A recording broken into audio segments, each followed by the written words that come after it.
Hello, എല്ലാവർക്കും എൻ്റെ കുഞ്ഞു ചാനലിലേക്ക് സ്വാഗതം കേട്ടോ. ഞാൻ ഇന്ന് കായ കൊണ്ടൊരു മെഴുക്ക് പുരട്ടിയാണ് ഉണ്ടാക്കുന്നത്. സാധാരണ ഞങ്ങളിവിടെയൊക്കെ ചെറിയുള്ളി മുളകൊക്കെ പൊടിച്ച് വെളിച്ചെണ്ണയിൽ മൂപ്പിച്ചിട്ടാണ് അതിലേക്കാണ് ഉപ്പേരി വറവിടാറ്. അല്ലെങ്കിൽ വല്ലപ്പോഴൊക്കെ കടുകൊക്കെ പൊട്ടിച്ചിട്ടുണ്ടാക്കും കേട്ടോ. ഇന്ന് ഞാൻ അതൊന്നല്ല, വേറൊരു രീതിയിലാണ് ഉണ്ടാക്കുന്നത്. അപ്പോൾ ഞാനത് കാണിച്ചു തരാം കേട്ടോ. ഇത് ഞാൻ ആദ്യം കായൊക്കെ നുറുക്കി റെഡിയാക്കി വയ്ക്കട്ടെ.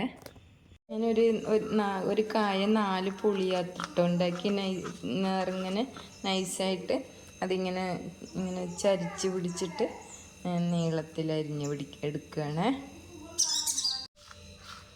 ഇതുപോലെ കേട്ടോ, ഞാൻ ഇത്തിരി നീളത്തിലാണ് കേട്ടോ അരിഞ്ഞെടുത്തത്. ഇതരിഞ്ഞിട്ട് കായ വെള്ളത്തിലേക്ക് ഇട്ട് കൊടുക്കുക. കായക്കൊരു കറി ഉണ്ടാവേ പോകാൻ. കായ നുറുക്കി നമ്മൾ പുറത്ത് എടുത്ത് വയ്ക്കരുത്, അപ്പം തന്നെ വെള്ളത്തിലേക്ക് ഇടണം. കായക്ക് ഞാനത് നുറുക്കി വെള്ളത്തിലിട്ട് വെച്ചിട്ടുണ്ട്. നിറച്ചും വെള്ളം ഒഴിച്ച് വെച്ചിട്ടുണ്ട്. കായ നമ്മൾ നുറുക്കി പുറത്ത് വെച്ച് ഇതിനൊരു കറുപ്പ് കളറും വരും. അപ്പം തന്നെ വെള്ളം ഒഴിച്ച് വയ്ക്കണം. ഇതിലേക്ക് 2 സബോള നേരെയാക്കി വയ്ക്കണം. വലിയ ഉള്ളി അരിഞ്ഞ് വയ്ക്കണം. എൻ്റെ വീടിൻ്റെ അടുത്ത് തന്നെ ഒരു അംഗൻവാടി ഉണ്ട് കേട്ടോ. അപ്പോൾ അവിടെ ഇന്ന് ഓണസദ്യയാണ്. അപ്പോൾ അവർക്ക് സദ്യക്ക് ഓരോ വീട്ടിൽ നിന്നും ഓരോ വിഭവങ്ങൾ ഉണ്ടാക്കി കൊണ്ടുവരികയാണ് കേട്ടോ. അപ്പോൾ എന്നോട് അംഗൻവാടിയിലെ ടീച്ചർ പറഞ്ഞു എന്തേലും ഇന്ന് ഉണ്ടാക്കി തരാൻ പറ്റുമോ എന്ന്. അപ്പോൾ ഞാൻ മെഴുക്ക് പുരട്ടി ഉണ്ടാക്കി കൊടുക്കാമെന്ന് വിചാരിച്ചു. അപ്പോൾ അതൊരു വെറൈറ്റി മെഴുക്ക് പുരട്ടി തന്നെ ആയിക്കോട്ടെ എന്ന് ഓർത്തുട്ടാ. അതാണ് ഞാൻ ഇങ്ങനെ ഉണ്ടാക്കിയത്. ഇവിടെ കുട്ടികളൊന്നും അംഗൻവാടിയിലൊന്നും പോകണില്ല, എന്നാലും അവർ ചോദിച്ചപ്പോൾ ഇതാക്കി കൊടുക്കാമെന്ന് വിചാരിച്ചു. കായ മെഴുക്ക് പുരട്ടി ഉണ്ടാക്കാൻ ഞാൻ കായൊക്കെ നുറുക്കി വെള്ളത്തിലിട്ട് വെച്ചു. അത് നന്നായി കഴുകി എടുത്ത് വെച്ചിട്ടുണ്ട്. പിന്നെ 2 സബോള വലിയ ഉള്ളി വട്ടത്തിൽ അരിഞ്ഞ് വെച്ചിട്ടുണ്ട്. പിന്നെ 2 പച്ചമുളകും കരിവേപ്പിൻ്റെ ഇലയൊക്കെ ഇവിടെ എടുത്ത് വെച്ചിട്ടുണ്ട് കേട്ടോ. ഞാൻ കായ മെഴുക്ക് പുരട്ടി ഇൻഡാലിയത്തിൻ്റെ ചീനച്ചട്ടിയിലാണ് വെക്കുന്നത്. നോൺ സ്റ്റിക്കിൻ്റെയിൽ വെക്കാമെന്ന് വിചാരിച്ചിട്ട്. അപ്പോൾ ഇത് ഇത്തിരി അധികം ഉള്ളത് കാരണം അതിൽ കൊള്ളില്ല. എൻ്റെ നോൺ സ്റ്റിക്കിൻ്റെ പാത്രം കുറച്ച് ചെറുതാണ്.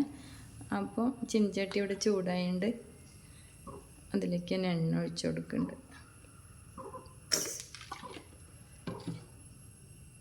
കരിഞ്ഞ് വെച്ച സബോള ഇട്ട് കൊടുക്കുന്നുണ്ട്.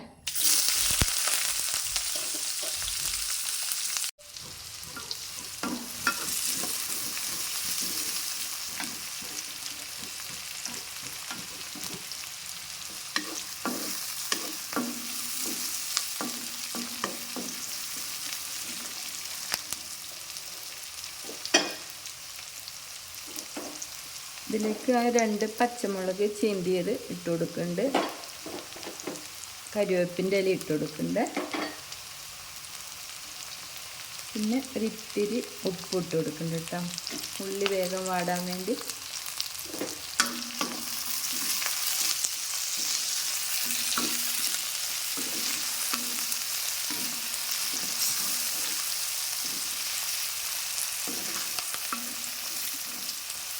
നന്നായിട്ട് വാട്ടിയെടുക്കണം, ബ്രൗൺ കളർ വരുന്നവരെ.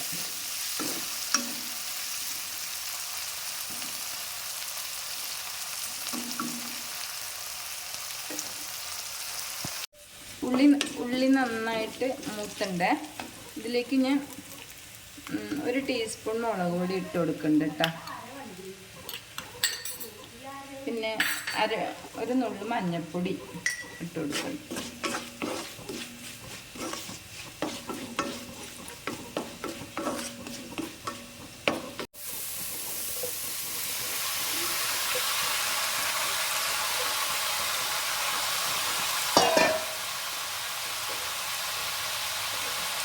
അതിലേക്ക് ഒരു ടീസ്പൂൺ ഉപ്പും കൊടുക്കും. നന്നായി ഇളക്കി ഇങ്ങനെ ആവിയിലാണ് ഇട്ടത് വേവിച്ചെടുക്കുന്നത്, വെള്ളം എടുക്കുന്നത്. പിന്നെ അടച്ച് വെച്ചിട്ട് ആവിയിൽ വേവിച്ചെടുക്കാം കേട്ടോ.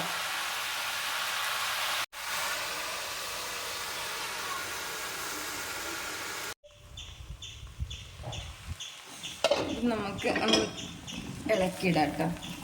ഇത് ലോ ഫ്ലെയിമിൽ വെച്ചിട്ടാണ് വേവിച്ചെടുക്കണത്.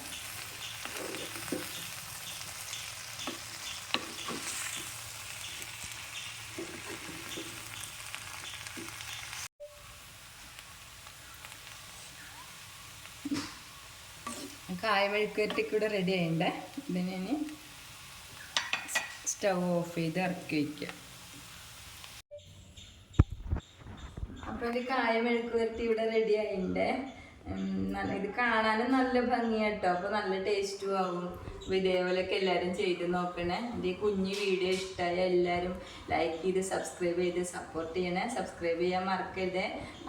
നാളെ വീണ്ടും കാണാം കേട്ടോ. Thank you.